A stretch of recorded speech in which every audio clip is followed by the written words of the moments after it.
buenas noches, ¿qué tal están? Es viernes 16 de marzo. 2 de cada 10 empresas públicas serán suprimidas. Es una de las medidas aprobadas hoy por el Consejo de Ministros encaminadas a reducir el déficit y alcanzar este año el 5,3%. Un plan de reducción del volumen del sector público que afectará a un total de 49 empresas. Se suprimirán 27 del 20% del total. Se agilizarán procesos de desinversión ya iniciados en 14 sociedades y se venderá la participación del Estado de 14. Entre ellas se encuentra la Sociedad Pública de Alquiler o la Sociedad Estatal de Loterías y Apuestas del Estado. Además, el próximo 13 de abril, todas las empresas públicas deberán haber reducido el sueldo base de sus directivos entre un 25 y un 30% menos.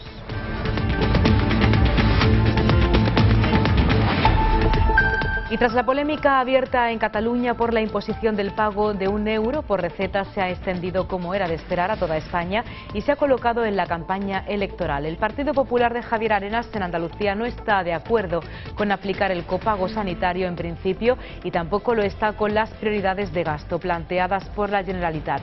Por su parte, el candidato socialista a la presidencia, José Antonio Griñán, defiende la educación pública en un acto sectorial en Granada. Me parece que todas las comunidades autónomas y el Gobierno de España se tienen que plantear muy seriamente la sostenibilidad de nuestro sistema sanitario y, por supuesto, también del gasto farmacéutico, que eso tiene que hacerse preservando todos los derechos básicos de los ciudadanos, que hay que introducir muchísimos cambios en la gestión y reformar la gestión de la sanidad, y a partir de ahí pues yo haré una contribución cuando conozca el estado de las cuentas públicas sanitarias andaluzas, haré una contribución lo más decisiva que pueda a ese pacto sociosanitario que yo defiendo y que tiene que articularse entre el Gobierno de España y todas las comunidades autónomas. Vamos a ganar porque tenemos la fuerza de la convicción y el convencimiento de que nuestras convicciones no son egoístas, porque jamás luchamos por el futuro nuestro solamente. Luchamos por el futuro de Andalucía, que es tanto como decir el futuro de nuestros hijos, de nuestros nietos y de todos aquellos que vengan después y que no conoceremos. Queremos una Andalucía que no rompa el lazo social, que no rompa la igualdad de oportunidades. Algunos dicen que los socialistas llevamos ocupando el poder 30 años. Llevamos 30 años ganando elecciones. Antes sí se ocupaba el poder. Ahora hay que ganar elecciones para ocuparlo.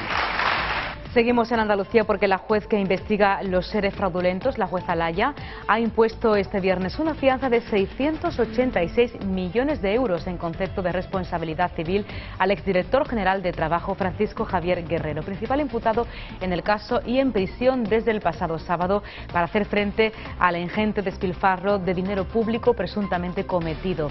Una fianza que rebaja la petición inicial de la Fiscalía Anticorrupción, que había solicitado 933 millones de euros. La juez Alaya impone esta medida en concepto de responsabilidad civil y no para eludir la prisión. Explica la magistrada que en el plano real los verdaderos perjudicados por los ERE fraudulentos son los ciudadanos de este país.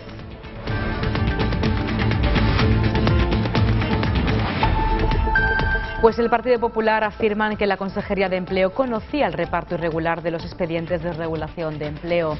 El popular Rafael Salas ha explicado que hay documentos que lo demuestran, en concreto un documento firmado por el exviceconsejero de Empleo Agustín Barberá. Desde el PP dicen que no pararán hasta que se sepa toda la verdad en torno a esta trama fraudulenta. Y la ciudad gaditana exhibe el legado de su trimilenaria historia en una exposición. El bicentenario de la promulgación en Cádiz de la Constitución de 1812 está más presente que nunca, el nacimiento de la democracia. Las calles de la Tacita de Plata han sido testigos durante 3000 años del paso de culturas que ahora pueden disfrutarse en una muestra que reúne 48 piezas, entre ellas la figura del sacerdote fenicio de bronce y oro y el ejemplar manuscrito de la primera Carta Magna.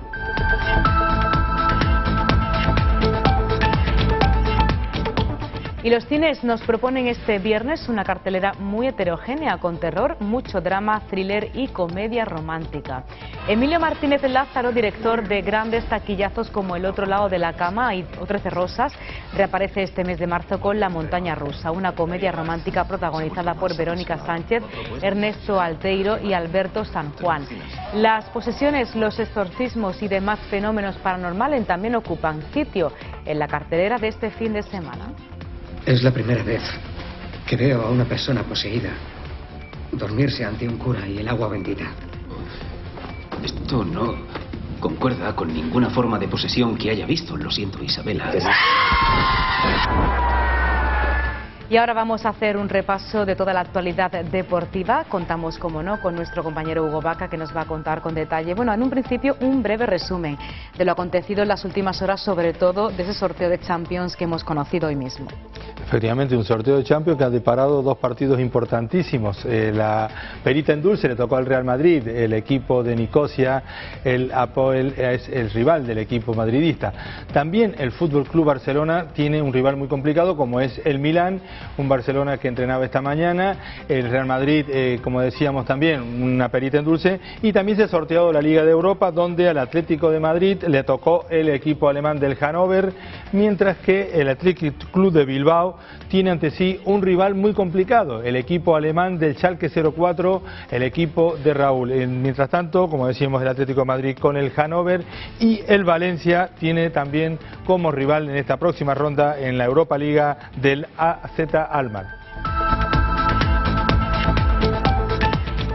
Y el Real Madrid, hablábamos de que tiene al equipo de Nicosia, al Apoel, pero el próximo domingo recibe un equipo andaluz como es el Málaga Club de Fútbol, el equipo de Manuel Pellegrini, que está preparando ese importante partido. Lleva 3 victorias consecutivas en Málaga, quiere seguir con esa racha a costa de todo el poderoso Real Madrid. Eso sí, no podrá estar Tulalán con un problema que no le permite jugar.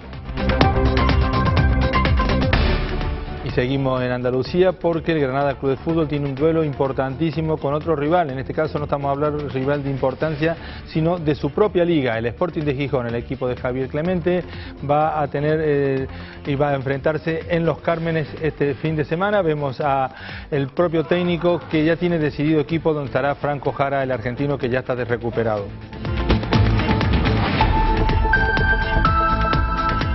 Y a ver también si ahora levanta cabeza el Unicaja de Málaga en la Liga Endesa.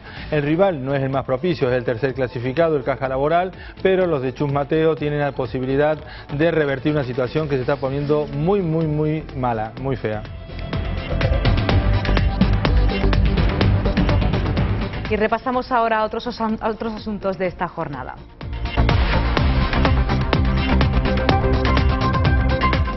17.000 millones de euros es lo que deben los ayuntamientos de toda España a sus proveedores. En Andalucía, el de Jerez es el que más deuda acumula, con más de 950 millones.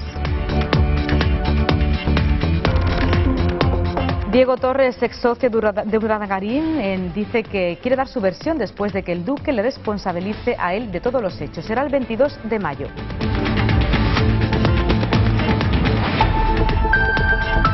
Miramos a Cádiz y su bicentenario. Además de la muestra de su legado histórico, Cádiz disfrutará de un sorteo de lotería extraordinario, todo en honor a la Pepa.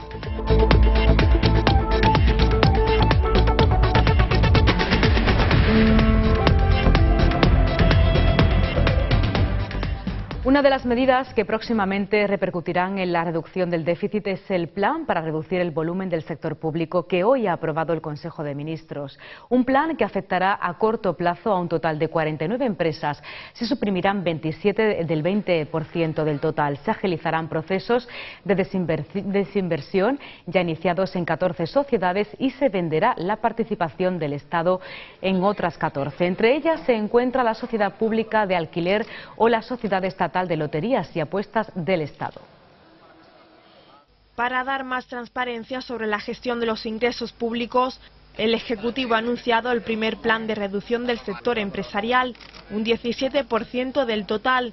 Asegura la vicepresidenta del Gobierno, Soraya Sáenz de Santamaría, que se extinguirán 24 de las 142 empresas públicas, entre ellas la Sociedad del Alquiler. Es el primer paso en ese redimensionamiento del sector público estatal que produce un ahorro inmediato en gastos de directivos, en gastos de consejo de administración, en racionalidad, en eficiencia y en eficacia y, sobre todo, en una mucho mayor transparencia de los ciudadanos de cómo se gastan y se gestionan los ingresos públicos. Además, 9 fundaciones estatales. Dice Sáenz de Santamaría que esta medida pretende poner orden en casa con eficiencia y eficacia. Y es que, según la vicepresidenta, hay empresas que llevan más de 20 años sin actividad. La sociedad de remolques marítimos Remolmar, porque existe una matriz que es Sasemar, que tiene contratado a esta empresa, no tiene sentido que haya dos. La sociedad de venta de loterías o la sociedad técnica de loterías.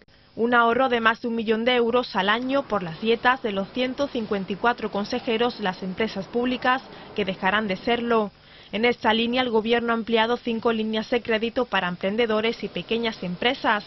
Además, Sáenz de Santamaría ha adelantado que las corporaciones locales han presentado casi 2 millones de facturas pendientes a proveedores por valor de 9.584 millones de euros. Y 17.000 millones de euros es lo que deben los ayuntamientos de toda España a sus proveedores. En Andalucía, el de Jerez es el que más deuda acumula, con más de 950 millones de euros. De todo el país, Madrid es el consistorio que más debe, más de 1.000 millones de euros. La pasada medianoche terminó el plazo para que los ayuntamientos enviaran al Ministerio de Hacienda la lista de facturas que tienen pendientes de pago con proveedores. Una vez presentadas las facturas, los ayuntamientos elaborarán un plan de viabilidad para explicar cómo van a pagar esta deuda y, en función de él y el de las líneas de crédito que ha previsto el Gobierno, 35.000 millones de euros en total, en mayo empezarán a cobrar los proveedores. Cobrarán por orden de antigüedad de las facturas y se tendrán en cuenta también las que hayan sido reclamadas en los tribunales o las deudas de las pequeñas y medianas empresas. Málaga es uno de los pocos ayuntamientos de toda España que está al día con los pagos y que no ha tenido que recurrir a la ayuda del Gobierno central. El ministro de Hacienda ha asegurado que la medida permitirá mantener entre 75.000 y 100.000 puestos de trabajo.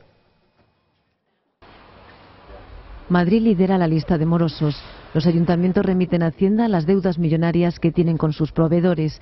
Anoche terminó el plazo que la agencia tributaria dio a las corporaciones municipales para que presenten sus facturas y puedan acceder a una línea de crédito de hasta 35.000 millones.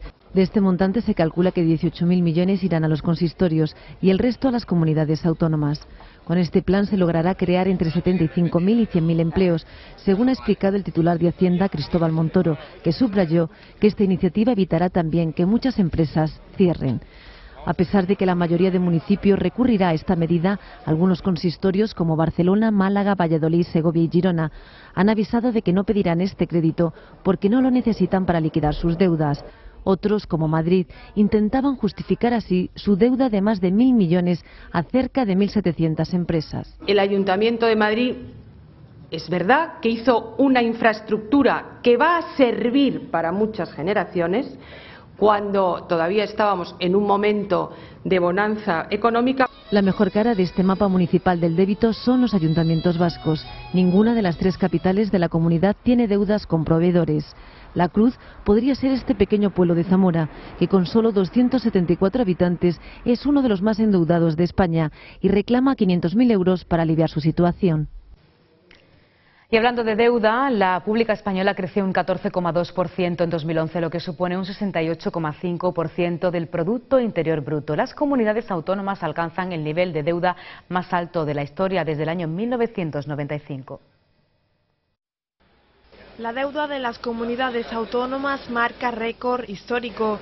Creció un 17,3% durante 2011 hasta alcanzar los 140.083 millones de euros, es decir, el 13,1% del Producto Interior Bruto, nivel máximo de la serie histórica según los datos del Banco de España.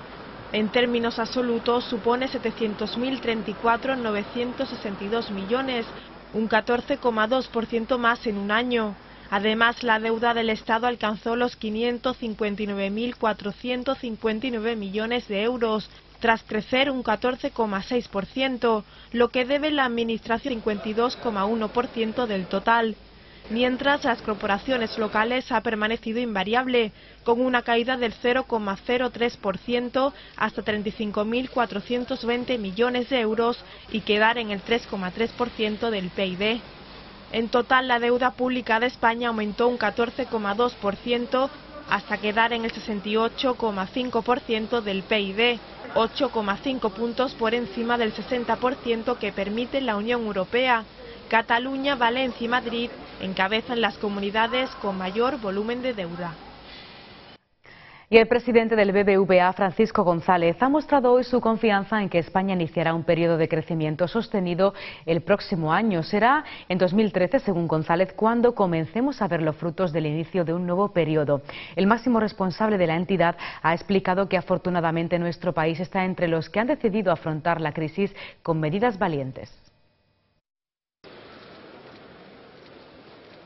Queda mucho por hacer, pero se va en la buena dirección. Es la opinión del presidente del BBVA, Francisco González, la que ha expresado ante los accionistas del banco en la junta celebrada en Bilbao. Según González, no hay atajos y hay que apostar por ser más austeros, flexibles y competitivos. Hacen falta muchos ajustes y reformas, pero habrá resultados positivos. Y yo creo que si perseveramos y vamos en ese camino, en el año 2013, un año desde ahora, podemos empezar a ver de alguna forma la luz al final del túnel, a ver los frutos y el comienzo de un periodo de crecimiento sostenido. Por lo tanto, tenemos una oportunidad que antes no teníamos. González ha abogado porque el Gobierno siga trabajando por corregir las debilidades estructurales. Y España, afortunadamente, a mi juicio, está entre estos países cuyos gobiernos han decidido afrontar los problemas y tomar medidas realmente valientes. Estas medidas empiezan ya a cambiar la percepción de España y de Europa en todo el mundo. Y yo lo noto en todos los viajes internacionales como claramente ha habido un cambio de percepción muy importante en los últimos meses. El BBVA se va a sumar al Código de Buenas Prácticas impulsado por el Gobierno para evitar los desahucios. Ante los periodistas ha explicado que la entidad ayuda a más de 100.000 familias a resolver sus problemas y que está preparada para dar crédito a familias y empresas que lo necesiten. Y mientras se valoran las medidas del Gobierno de Rajoy, se espera con ellas salir de la crisis. Los sindicatos ya han presentado en el Ministerio de Empleo y Seguridad Social la convocatoria formal de huelga general para el 29 de marzo. Los sindicatos asistieron el miércoles a un acto de mediación en el Servicio Interconfederal de Mediación de Arbitraje para llevar a cabo el procedimiento previo a la convocatoria formal de huelga. Sin embargo, los representantes de COE y CEPIME no comparecieron en el acto, con lo que este quedó sin efecto. Cumplido este trámite, comisiones y UGT han procedido a inscribir la convocatoria formal de huelga, que solo desconvocarán en caso de que el Gobierno dé marcha atrás y abra un proceso de negociación tripartito.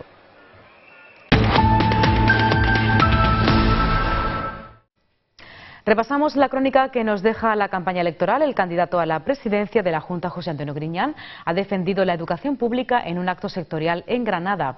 Griñán ha manifestado que él no tiene nada en contra de la educación privada, pero que no permitirá que ésta sustraiga ni un solo euro a la educación pública, algo que sí está ocurriendo, según ha apuntado, en las comunidades del Partido Popular. Griñán expresa así que habla desde el sentimiento socialista cuando afirma que nuestra patria es la igualdad y la que lo hace posible es la educación. Griñán indica además que el Gobierno del PP ha aprobado una reforma laboral que nos lleva a la prehistoria y que no persigue ganar el futuro con la educación, el conocimiento y la investigación, sino con bajos salarios. Vamos a ganar porque tenemos la fuerza de la convicción y el convencimiento de que nuestras convicciones no son egoístas. Porque jamás luchamos por el futuro nuestro solamente. Luchamos por el futuro de Andalucía, que es tanto como decir el futuro de nuestros hijos, de nuestros nietos y de todos aquellos que vengan después y que no conoceremos. Queremos una Andalucía que no rompa el lazo social, que no rompa la igualdad de oportunidades. Algunos dicen que los socialistas llevamos ocupando el poder 30 años. Llevamos 30 años ganando elecciones. Antes sí se ocupaba el poder. Ahora hay que ganar elecciones para ocuparlo. Y tras la polémica abierta en Cataluña por la imposición del pago de €1 por receta, se ha extendido, como era de esperar, a toda España y se ha colocado en la campaña electoral. El Partido Popular de Javier Arenas no está de acuerdo con aplicar el copago sanitario en principio y tampoco lo está con las prioridades de gasto planteadas por la Generalitat. En un acto de campaña celebrado en Viator, Almería, Arenas ha señalado que tiene la impresión de que las comunidades autónomas y el Gobierno de España se tienen que plantear muy seriamente la sostenibilidad del sistema sanitario del gasto farmacéutico, aunque aclara que esto debe hacerse preservando todos los derechos básicos de los ciudadanos. Me parece que todas las comunidades autónomas y el Gobierno de España se tienen que plantear muy seriamente la sostenibilidad de nuestro sistema sanitario y, por supuesto, también del gasto farmacéutico, que eso tiene que hacerse preservando todos los derechos básicos de los ciudadanos, que hay que introducir muchísimos cambios en la gestión y reformar la gestión de la sanidad, y a partir de ahí pues yo haré una contribución cuando conozca el estado de las cuentas públicas sanitarias andaluzas, haré una contribución lo más decisiva que pueda a ese pacto sociosanitario que yo defiendo y que tiene que articularse entre el Gobierno de España y todas las comunidades autónomas. Y el candidato de Izquierda Unida, Diego Valderas, junto a la candidata por IUN de Almería al Parlamento andaluz, Rosalía Martín, han mostrado su apoyo a las empresas que apuestan por la economía sostenible, con el fin de no desperdiciar ninguna riqueza que pueda tener Andalucía.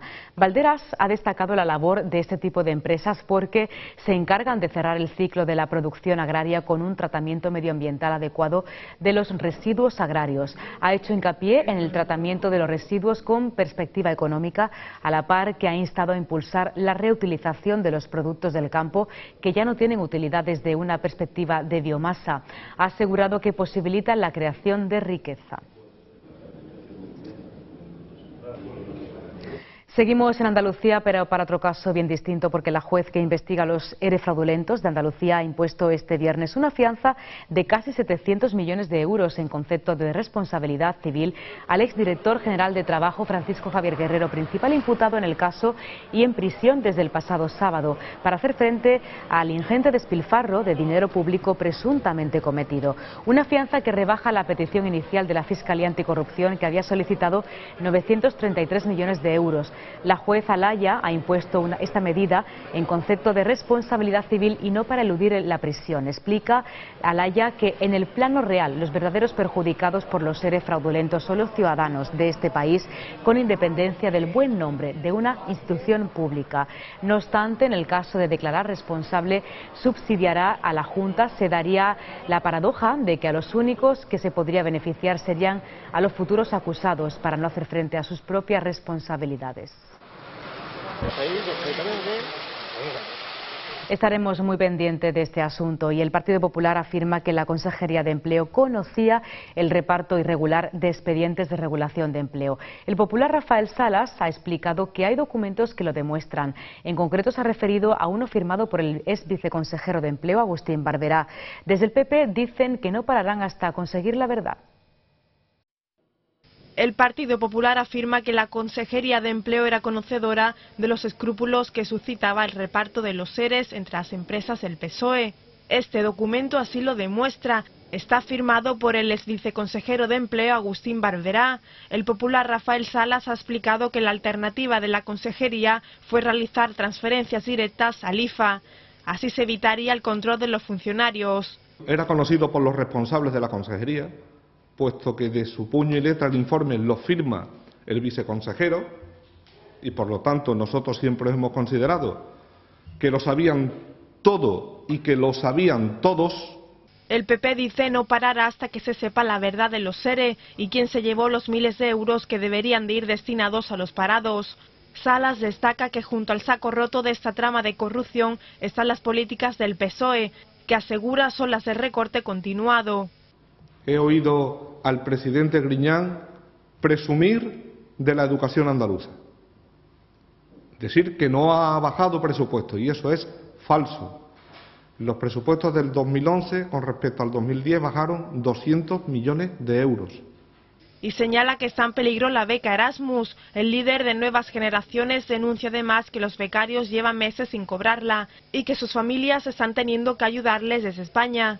Rafael Salas destaca que la Junta debe dinero a universidades, constructoras, farmacias, discapacitados y a los parados, a los que sigue sin dar un empleo.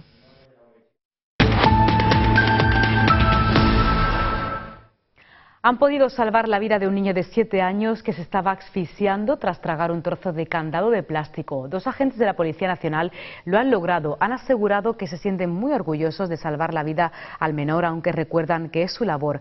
Cuando sucedieron los hechos, afortunadamente, la madre y el niño se encontraban cerca de la comisaría de Coria del Río, en Sevilla. 2 agentes de la Policía Nacional han salvado la vida de un niño de 7 años que se estaba asfixiando tras tragar un trozo de candado de plástico y que en brazos de su madre se encontraba en las proximidades de la comisaría de Coria del Río, en Sevilla. Así lo explica el agente Manuel Acosta. El chiquillo estaba en ese momento llorando, no podía respirar.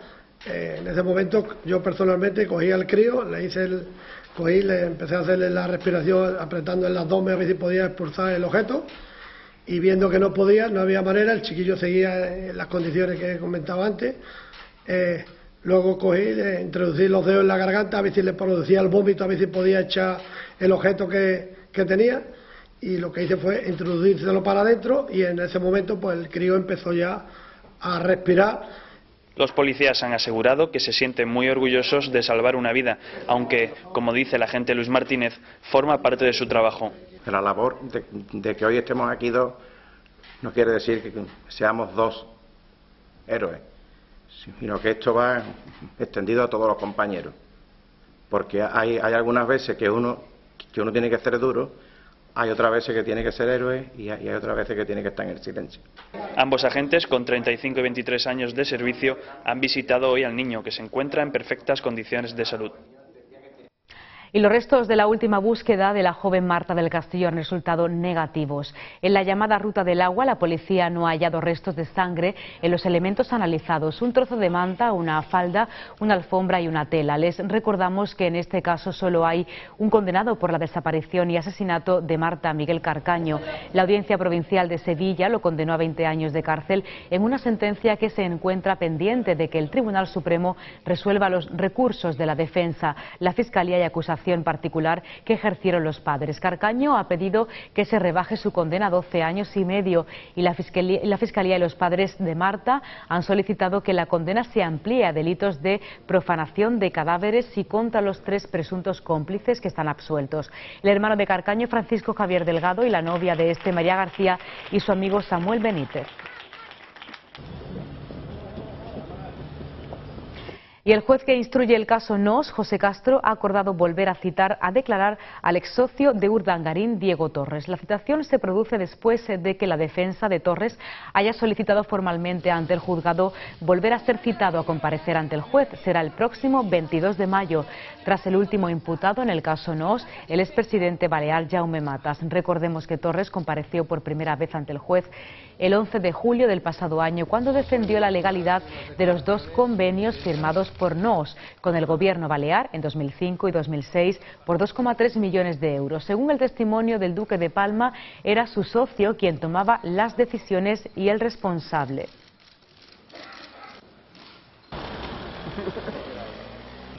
Y Bélgica vive un día de luto nacional. La operación para repatriar a Bélgica los cuerpos de las víctimas mortales del accidente de autobús, en el que 28 personas, 22 de ellas menores, ha comenzado ya después de que todas hayan sido identificadas.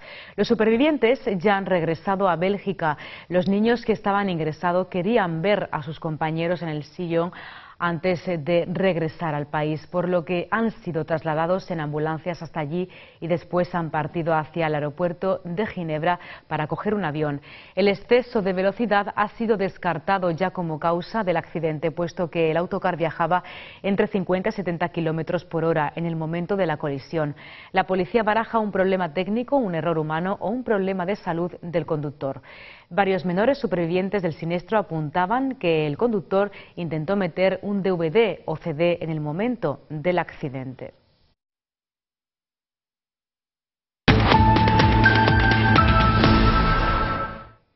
Las tecnologías llegan a las empresas y con más lentitud a los centros educativos, según un informe de la Confederación de Centros de Enseñanza Privados. Un 40% de los docentes no utiliza los medios virtuales en el aula para impartir clases. En el día a día se podrían utilizar la pizarra digital, así como los videoproyectores, pero por falta de información o de seguridad no se hace. Aunque cada vez más nos encontramos en clase a los alumnos conectados en red con sus portátiles, lo cierto es que hay muchos profesores que reconocen no aplicar en sus lecciones las tecnologías por falta de formación de equipos adecuados o de seguridad. Un último informe de la Confederación de Centros de Enseñanza Privados señala que el 40% de los docentes no usa este medio virtual en clase. Frente a ello, el 60% dice que sí y un 5% considera que es reacio a ampliar esas herramientas. La implantación de la TIC en el aula llega con los videoproyectores y la pizarra digital. A pesar de todo, la presencia de ordenadores en las aulas ha aumentado. La media por centro ha pasado de 55 a 86.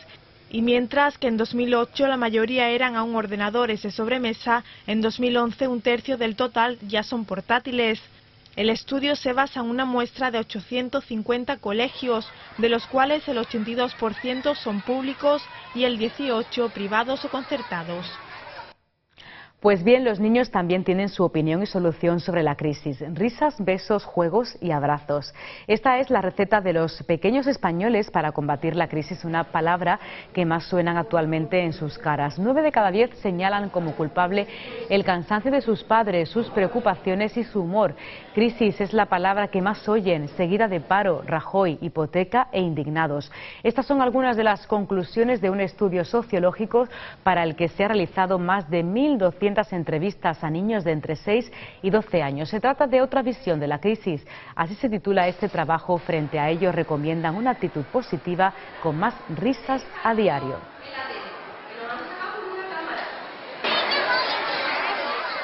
Y hablamos ahora de cultura porque unas 80 pinturas y esculturas del pintor español Joan Miró, expuestas en el Museo del Claustro de Bramante, en el corazón de Roma, constituyen un homenaje a la luz y a la poesía que inspiraron la obra del célebre artista catalán. Más de 50 óleos conforman esta muestra, también acuarelas y esculturas. El lado más mediterráneo del universal Joan Miró se muestra estos días en Roma en la exposición Miró, Poesía y Luz. En ella se contemplan, por primera vez en la capital italiana, algunos de los bocetos, pinturas y esculturas de bronce y terracota más representativos del maestro barcelonés. Entre las 80 obras expuestas hay óleos muy conocidos como Mujer en la calle, esculturas de bronce y los bocetos de algunos de sus grandes murales, como el que creó para la Universidad de Harvard por petición del ideólogo de la corriente artística alemana Bauhaus, Walter Gropius. Una muestra para que el visitante se sumerja en las inquietudes y pasiones del pintor, con óleos de gran formato y acuarelas de pequeño tamaño que ilustra los últimos 30 años de vida de Miró, cuando ya estaba asentado en Mallorca y su obra era reconocida a nivel mundial. Todo un recorrido cronológico y temático que termina en esta recreación del estudio del pintor y que podrá visitarse hasta el 10 de junio. Y Cádiz exhibe su legado de su historia en una exposición. El bicentenario de la promulgación en Cádiz de la Constitución de 1812 está más presente que nunca. El nacimiento de la democracia. Las calles de la Tacita de Plata han sido testigos durante 3000 años del paso de culturas que ahora puede verse en esta muestra. Reúne 48 piezas, entre ellas la figura del sacerdote fenicio de bronce y oro y el ejemplar manuscrito de la primera Carta Magna, la de 1812. Cádiz. 3000 años la contemplan y sus calles han sido testigo de sucesivas culturas. Uno de sus hitos fue la promulgación de la Constitución de 1812, pero su contribución a la memoria histórica de España va más allá. Por eso, la Casa Pinillos gaditana reúne en una exposición 48 piezas que suponen un minimalista y exclusivo recorrido por la historia de Cádiz. El comisario de la muestra, Antonio Álvarez, ha subrayado la relevancia de la exposición. El objetivo de esta exposición es un poquito ambicioso, pero queremos, a través de la historia de Cádiz, desde los fenicios, desde el oráculo de Tiro, desde el mito de Hércules, que vino por aquí, por estas tierras, a través de la historia entera de la Galia romana, la época medieval, el comercio con América, el desastre de Trafalgar, el periodo constituyente. Bueno, pues explicar un poquito la historia de España a través de la propia historia de la ciudad de Cádiz.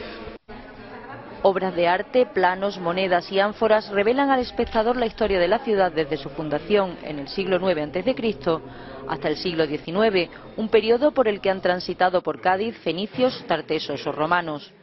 En esos años la ciudad ha sido centro del comercio de galeones con Iberoamérica, testigo de avances científicos como la circunnavegación de Malaspina y cuna de la democracia y de las libertades. Entre las piezas expuestas destaca la figura del sacerdote fenicio de bronce y oro y el ejemplar manuscrito de la Constitución de 1812, dos piezas que por primera vez regresan a Cádiz. 42 millones de euros en premios será la aportación de Loterías del Estado para celebrar los 200 años de la Constitución y además el bicentenario de la propia Lotería Nacional. Hoy se ha presentado en rueda de prensa el sorteo que se celebrará en el mismo Palacio de Congresos el próximo sábado. El presidente de la institución estatal ha recordado los motivos por los que se puso en marcha este juego de azar el 4 de marzo de 1812. El objetivo, al crearse este nuevo juego por las Cortes de la época, eran aumentar los ingresos derivados del estado de guerra en que vivía España y sin incrementar los impuestos en aquella época. Por su parte, el consorcio del Bicentenario ha agradecido todo el apoyo y la difusión de estas conmemoraciones que se están realizando por parte de Loterías y Apuestas del Estado. Más tarde, el sorteo del niño del mes de enero aquí en Cádiz, los gaditanos hemos podido comprobar el compromiso que Loterías y Apuestas del Estado ha hecho por estar presente en esta conmemoración. El Ayuntamiento de Cádiz y la Diputación Provincial también se han sumado al espíritu de celebración de este sorteo enmarcado en la programación del mes constitucional de marzo. El sorteo será público y cualquier gaditano podrá acercarse para ver de cerca a los niños de San Ildefonso cantando los premios. 10 series de 100.000 billetes cada uno han sido emitidos y repartidos por todas las administraciones del país con la esperanza de que la Pepa reparta la mejor suerte.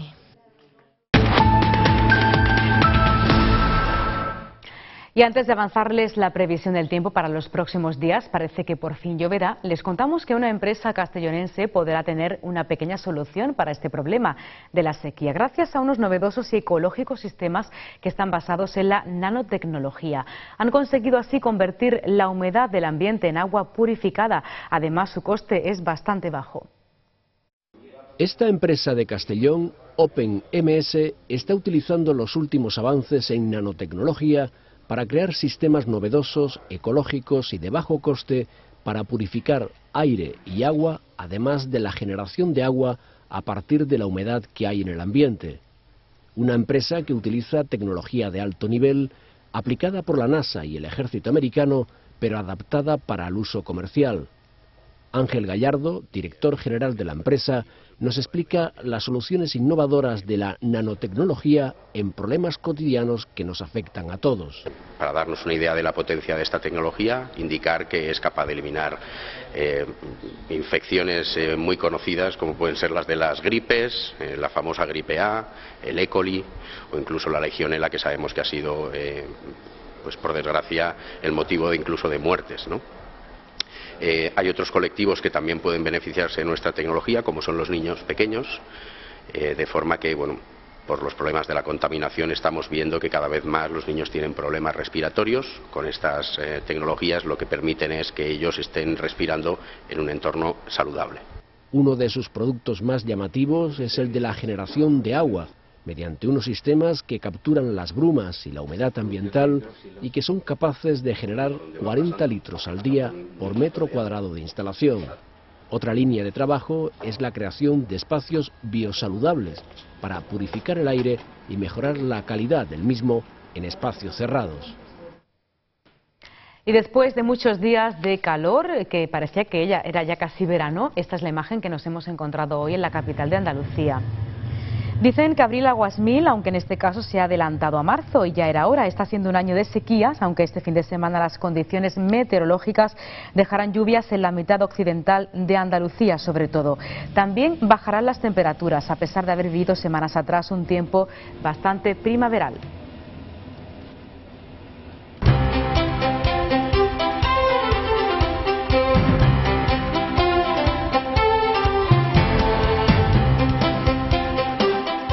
Chubascos tormentosos puntuales, descenso térmico, se romperá la monotonía anticiclónica de cielos despejados. Lloverá hacia la vertiente occidental y en la zona centro. Las lluvias serán de forma de chaparrones tormentosos locales, más frecuentes en el interior de Galicia, Cantábrico, Castilla y León. En la costa mediterránea solo aumentará la nubosidad media y la alta, temperaturas diurnas que descenderán. Y en Andalucía, descenso térmico y tiempo algo más inestable. Será una jornada cambiante con intervalos nubosos y algo de lluvia, pero las precipitaciones mayores se producirán en la vertiente occidental de la comunidad y en forma de chubascos tormentosos muy puntuales en el estrecho. Y de nuevo saludamos a Hugo Vaca, que nos va a contar ahora sí con más detalle toda la actualidad deportiva. Nos hablaba antes de ese sorteo de Champions. Cuéntanos con más detalle. Efectivamente, como decíamos, la perita en dulce le tocó al Real Madrid de José Mourinho, que tiene al Apoel de Nicosia, el equipo chipriota, mientras que al FC Barcelona le ha tocado el Milán. Eso sí, también ha habido sorteo de la Liga Europea y en este caso el AZ tiene que jugar frente al Valencia, el Hannover le ha tocado al Atlético de Madrid y el partido más importante de este grupo, en este caso el Schalke 04, será el rival del Athletic de Bilbao. El Barcelona y el Real Madrid se enfrentarán en cuartos de final de la Liga de Campeones al Milán italiano y al Apoel chipriota respectivamente, y no se cruzarán hasta una hipotética final en el Allianz Arena de Múnich. El vigente campeón, el Barça, quedó emparejado con el Milán italiano, ganador de 7 Copas de Europa, al que ya se enfrentó en la actual edición de la Liga de Campeones. El Real Madrid se llevó la cenicienta del sorteo, el Apoel Nicosia, que ya ha hecho historia al acceder por primera vez a unos cuartos de final de la competición más prestigiosa de Europa. Un punto a favor de Barcelona y Real Madrid es que ambos disputan los partidos de vuelta de cuartos de final y las semifinales en sus respectivos estadios. Por su parte, el sorteo de cuartos de la Liga de Europa emparejó hoy al Athletic Club con el Schalke 04 de Raúl González y situó al Valencia y al Atlético de Madrid en la misma parte del cuadro, con un posible duelo entre ambos en semifinales. El equipo bilbaíno se cruzará con Raúl González y el Schalke, uno de los bloques más potentes que quedaban en competición. El conjunto del argentino Diego Pablo Simeone se enfrentará con el Hannover 96, mientras que el de Unai Emery se medirá al AZ Alkmaar, líder de la liga holandesa. La ida será en el Vicente Calderón el 29 de marzo, la vuelta en el Estadio Hannover el 5 de abril. El Valencia también es el favorito en su eliminatoria contra el Alkmaar, pese a su condición de líder de la clasificación de la liga holandesa. El duelo de vuelta en Mestalla le da más argumentos al conjunto de Unai Emery, superior sobre el papel a su adversario, liderado en ataque por el delantero estadounidense Joey Altidore, ex del Villarreal. Y después de todos estos emparejamientos, parece que Madrid y Barcelona son los equipos más fuertes y donde están todos temerosos. Pero el capitán Puyol dice que no solamente Madrid y Barcelona son los favoritos en esta competición. Hombre, que son dos de los equipos más fuertes, está claro, pero en la Champions siempre es todo muy difícil. En eliminatorias un día malo te puedes quedar fuera y entonces siempre es muy difícil. Ya veremos el sorteo, a ver cómo queda, y nosotros nos tenemos que centrar en lo nuestro, ser conscientes de que no va a ser fácil, por mucha gente que diga que solo es Barça-Madrid. Yo no estoy de acuerdo, los equipos que están ahí, si están es porque se lo han ganado y seguro que será difícil. Efectivamente, totalmente de acuerdo con Puyol, y en este caso también el Málaga Club de Fútbol, que el próximo domingo visita el Bernabéu para enfrentarse el domingo a la noche al Real Madrid. Joaquín, con una sobrecarga en el aductor, no ha trabajado con el grupo en el estadio de atletismo, aunque podrá estar en la lista de convocados que dará Pellegrini para mañana. Kameni se ha entrenado con normalidad, mientras que Juanmi sigue recuperándose de una contusión, al igual que Tulalán. Pellegrini podría introducir variantes en el equipo. Ha ensayado con De Michelis en el centro del campo en lugar del lesionado Tulalán, aunque el sustituto natural del francés es Camacho. Jesús Gámez espera continuar en el lateral derecho, pero Sergio Sánchez ya está recuperado. El Málaga busca la cuarta victoria consecutiva.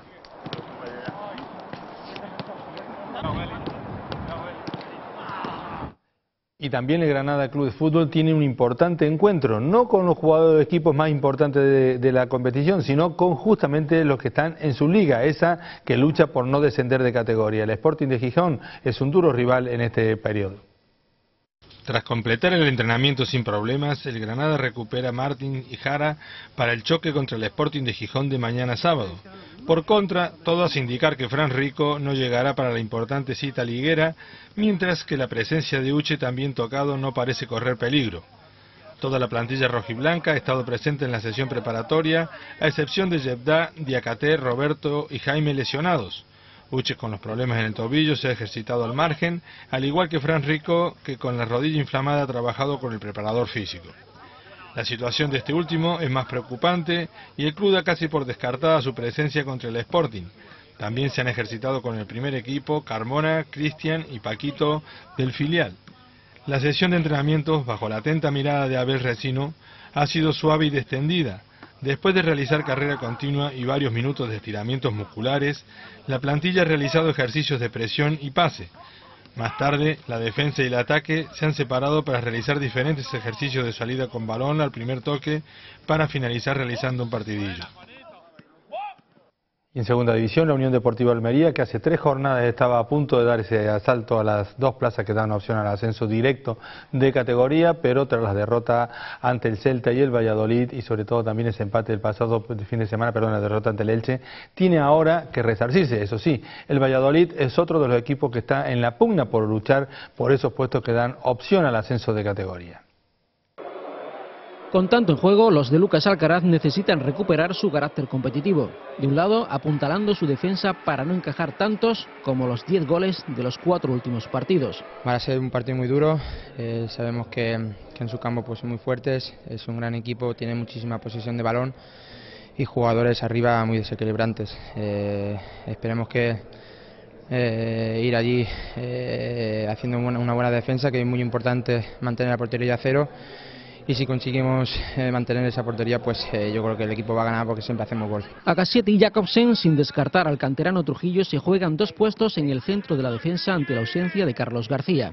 La faceta defensiva servirá para no perder, pero para aspirar al triunfo necesitará de la pegada y de la eficacia rematadora de su Pichichi. 20 goles en 28 jornadas. Qué contento por los goles, ¿no? Pero cuando empezaba el torneo me preguntaban cuántos goles iba a marcar y la verdad que no lo sabía. Creo que eso es un gran trabajo del equipo, si bien lo que estoy convirtiendo es yo, pero es porque siempre tenemos ocasiones, ¿no? Siempre estamos llegando, siempre estamos creando y eso es muy bueno para el equipo.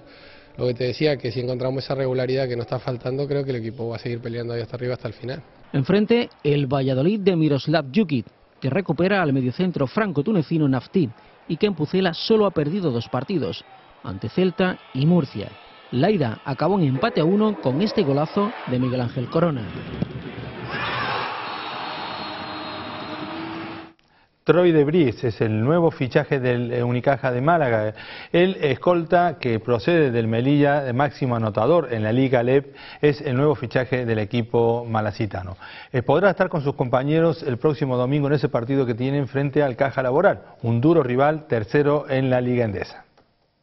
El Unicaja volvía de una jornada de descanso tras 2 días entrenando en sesión de mañana y tarde. El conjunto de Chus Mateo tiene el próximo domingo una difícil salida a Victoria, donde se enfrentará al Caja Laboral, tercer clasificado de la Liga Endesa.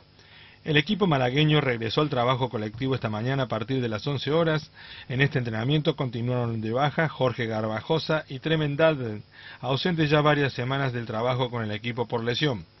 El ala pivo nacional continúa rehabilitando en el gimnasio con los fisioterapeutas de la rotura de fibras que sufrió en el gemelo en el partido ante el Valencia Basket de la jornada 21 de la Liga Endesa. Por su parte, Tremendarden ya ha comenzado la fase final de su recuperación de la fractura de la mano izquierda, comenzando también a realizar algún trabajo de movilidad en la zona afectada. El encuentro de la jornada 25 entre el Unicaja y el Caja Laboral se disputará el próximo domingo a partir de las 6 de la tarde en el Bues Arena de Vitoria. Esperemos que De Vries ya sirva como revulsivo para este Unicaja que está de capa caída en el año 2012. A ver si retoma la senda de la victoria de una vez por todas. Y nosotros nos marchamos con la propuesta, como cada viernes, para los cines, que nos proponen este viernes una cartelera muy variada. Mi padre decía que yo tenía un don para ver el mundo, que yo era diferente. Una llave sin cerradura es a lo que se aferra el pequeño Oscar Schell tras el fallecimiento de su padre en los atentados del 11S. Nominada a 2 Oscars en la última edición, Tan fuerte, tan cerca relata la búsqueda de Oscar, con unos padres tan conocidos como Sandra Bullock y Tom Hanks. Tilda Swinton también ejerce de madre entregada en Tenemos que hablar de Kevin, aunque su hijo no sea tan adorable. Que te acostumbres a algo no significa que te guste. Tú estás acostumbrada a mí. Una película que se pregunta sobre si el amor materno existe o es solamente una convención. Él toca el violín y tú le tocas el violón. ¿Pero qué violón? De la ruptura de convenciones sexuales habla la española La montaña rusa, protagonizada por Verónica Sánchez, Alberto San Juan y Ernesto Alterio, que forman un triángulo amoroso al reencontrarse años después de perder su amistad juvenil. Empiezas a preguntarte, ¿lo llevaré en los genes? ¿Perderé la cabeza un día? Un reencuentro más terrorífico es el que protagoniza Isabel con su madre en Devil Inside, una nueva aproximación a los exorcismos, en este caso cuádruples, en la que se arriesga todo por la familia. Voy a ir allí. Voy a ir a por ti. Mark Wahlberg también se juega el tipo por los suyos en Contraband, en donde el actor se convierte en un delincuente reformado que debe volver a viejos hábitos como el tráfico de drogas.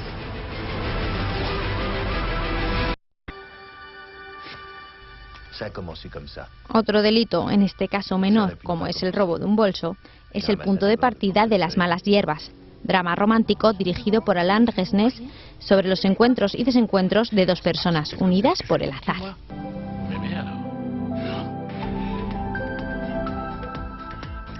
Hugo, una cartelera bastante variada, así que bueno, nada mejor que ir al cine en un momento de pasárselo bien. Podemos elegir, ¿eh? Podemos elegir entre muchos títulos. Hasta aquí todo por hoy. No olviden que el lunes volvemos con mucha más información. Que disfruten del fin de semana. Buenas noches.